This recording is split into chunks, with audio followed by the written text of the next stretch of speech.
Bangladesh cricket বোর্ডের সভাপতি দায়িত্ব নেওয়ার পর থেকেই বেশ কিছু কাজে সমালোচিত হয়েছেন ফারুক আহমেদ। বোর্ড পরিচালকদের সঙ্গে সম্পর্কের দূরত্ব, বিপিএল আয়োজনে পেশাদারিত্বের অভাব, টিকিট বিক্রি নিয়ে দর্শকদের ক্ষোভ, দলের বাজে পারফরম্যান্স সব মিলিয়ে বেশ চাপে আছেন ফারুক। গত কয়েকদিন ধরেই ক্রিকেট পাড়ায় গুঞ্জন, বিসিবি ফিক্সড ডিপোজিট থেকে ১২০ কোটি টাকা সরিয়েছেন ফারুক। তবে এবার দেশের একটি গণমাধ্যমের প্রতিবেদনে বলা হয়েছে ১২০ কোটি নয়, ফিক্সড ডিপোজিট ছিল ১৪টি ব্যাংকে, মোট ২৫০ কোটি টাকা স্থানান্তর করা হয়েছে। প্রতিবেদনে দাবি করা হয়েছে, গত আগস্ট থেকে বিসিবি এফডিআর স্টেটমেন্ট অনুযায়ী এই স্থানান্তর প্রক্রিয়া লাভ করে ক্রিকেট বোর্ড।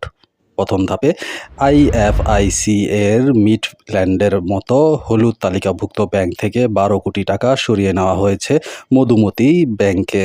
তবে ওই দুই ব্যাংক চেয়ে মধুমতি ব্যাংক থেকে ইন্টারেস্টের হার বেশি থাকায় আয় বাড়বে বিসিবির। দ্বিতীয় ধাপে নেওয়া হয়েছে আরও ১০ কোটি, এবার একই ইন্টারেস্ট হার। এরপর যথাক্রমে আরও বেশ কয়েক ধাপে কখনো হলুদ কিংবা কখনো ঝুঁকিপূর্ণ হিসেবে লাল তালিকাভুক্ত ব্যাংকগুলো থেকে নতুন ১৪ ব্যাংকে নেওয়া হয়েছে মোট ২৫০ কোটি টাকা। এই স্থানান্তর প্রক্রিয়ায় কেবল যে ইন্টারেস্ট রেট বেড়েছে এমন নয়, নতুন ব্যাংকগুলো থেকে পাওয়া যাচ্ছে স্পন্সরশিপ। এছাড়াও আছে ২৫ কোটি টাকার অবকাঠামোগত ইনভেস্টমেন্ট পাবার কমিটমেন্ট। সামাজিক যোগাযোগ মাধ্যমে আরও একটি গুঞ্জন, বোর্ড পরিচালকদের অনুমতি ছাড়া একাই টাকা সরানো নিয়েছেন ফারুক। তবে একই গুঞ্জন সত্যি নয়। মূলত বিসিবির ফাইন্যান্স কমিটির প্রধান ও আরও একজন প্রভাবশালী বোর্ড পরিচালক পুরো প্রক্রিয়ার সঙ্গে যুক্ত ছিলেন। এই প্রসঙ্গে বিসিবি সভাপতি সেই গণমাধ্যমকে বলেন, ২৩৮ কোটি টাকা আমি কোথাও সাইন করি না। টাকাগুলো যে গেছে ওইখানে একটা নিউজ আসছে, কেউ জানে না, এটা হলো অন্যান্য অ্যান্সার।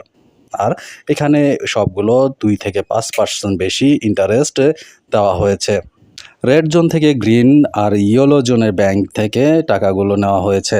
স্ট্যান্ডার্ড চার্টার ব্যাংক থেকে ১২ কোটি টাকা, মোট ২৫০ কোটি টাকা। এ থেকে আমি স্পন্সর পেয়েছি ১২ কোটি টাকার কাছাকাছি।